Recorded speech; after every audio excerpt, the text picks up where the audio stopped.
Hey everyone, my name is Sonal Kalra and I'll be presenting this video on MLOps life cycle on behalf of group number 71. In this video, we'll be going through the various things, including the repos and the fast API. And this is the GitHub code that we have. We'll create a pipeline in GitHub Action and we also have a ML code already designed, which is on the logistic and random forest. And as you can see, I have a pull request already raised here, and the build is also passed in this. We are pending the merge, but let me show you the commits first, and let's go through the build first. So we have some several steps which are defined here. So first is to set up the job, second is to check out the repo. Third one is to set up the Python. Fourth will be the installing of dependencies. Then we have linting as well. And then we'll run the unit tests. As you can see here, 100% passed unit test. And then we'll have the training of the model. And you can see the IPYNB file. This is a notebook. And post that, we'll have the cleanup. And rest we have the post repo checkout and the complete job. So let's move to the files that we have.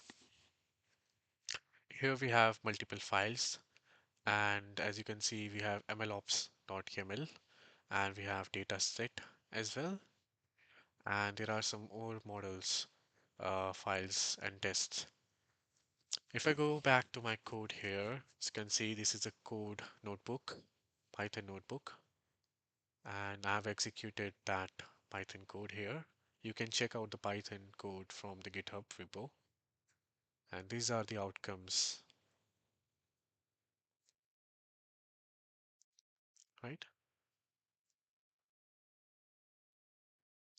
And let me show you some data from uh, the CSV file. This is the test we have. As you can see, there are multiple tests we have defined for the model. There's this README file, you can go through it. And there is this app file which will allow us to deploy a app. If I show you it in the browser, this is the app. This is the fast API. This is a post request. We have the endpoint slash predict,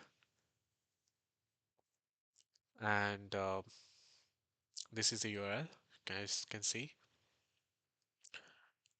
And once we have the input here, if we execute, it will give us the prediction and the confidence. As you can see, the response is 200, and the response is 200, and the prediction and confidence is also there in the response body, right?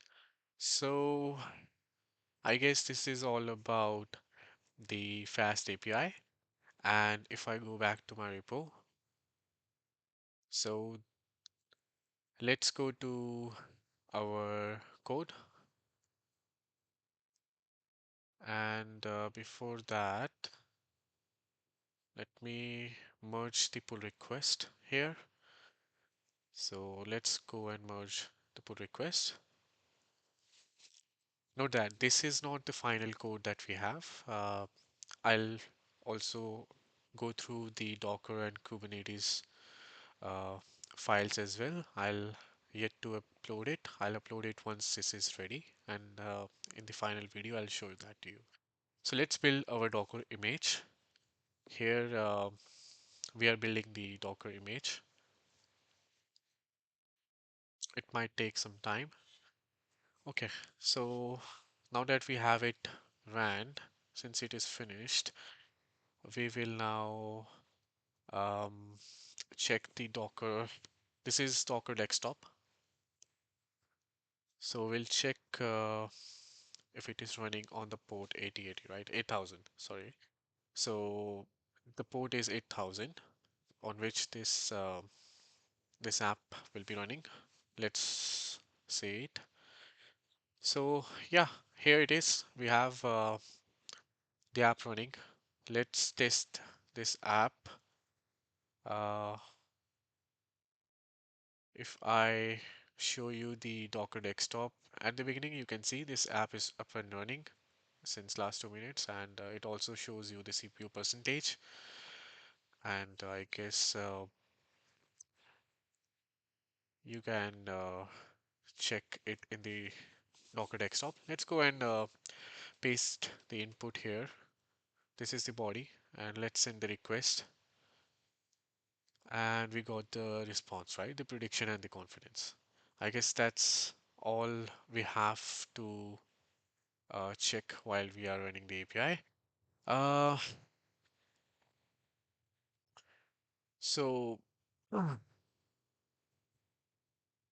me check this again for the prediction local host. We are running it on 8000. Yeah, it's the same one. Yes. So that's fine. And right now we don't have the Kubernetes enabled yet. So we are yet to enable the Kubernetes. To enable the Kubernetes, we don't have to create any cluster array here. You just go to settings and then you go to Kubernetes here. You can enable the Kubernetes. You have to select the cluster provisioning method and then apply and then install. And once the installation is started, I guess it will take a few seconds to start uh, the Kubernetes. Let's wait till it is getting started.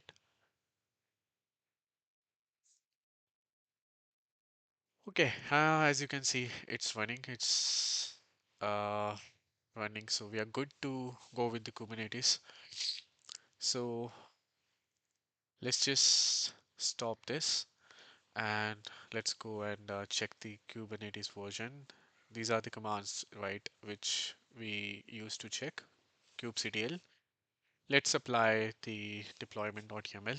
We have already created these two files here. Uh, we are just applying them. And next, we have to check what are the pods created here. As you can see, two pods are created. Now, let's see the uh, API deployment, right?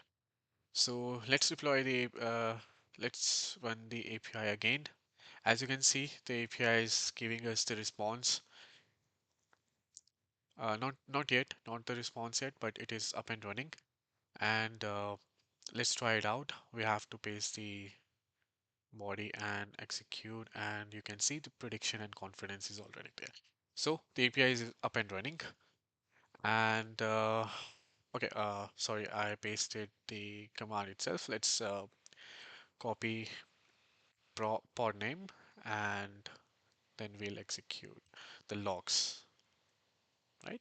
So you can copy it from the above, and once you click it, you can see the logs here,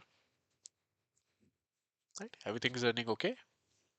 Application startup complete, post is running, and GitHub one is also running.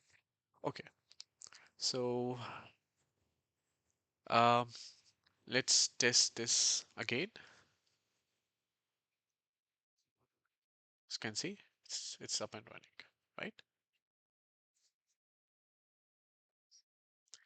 And if I see here, yeah, it's up and running. So we are good here. And let's go back. And now what we'll do is we have added some Grafana files, and we are interested in uh, monitoring as well from Grafana.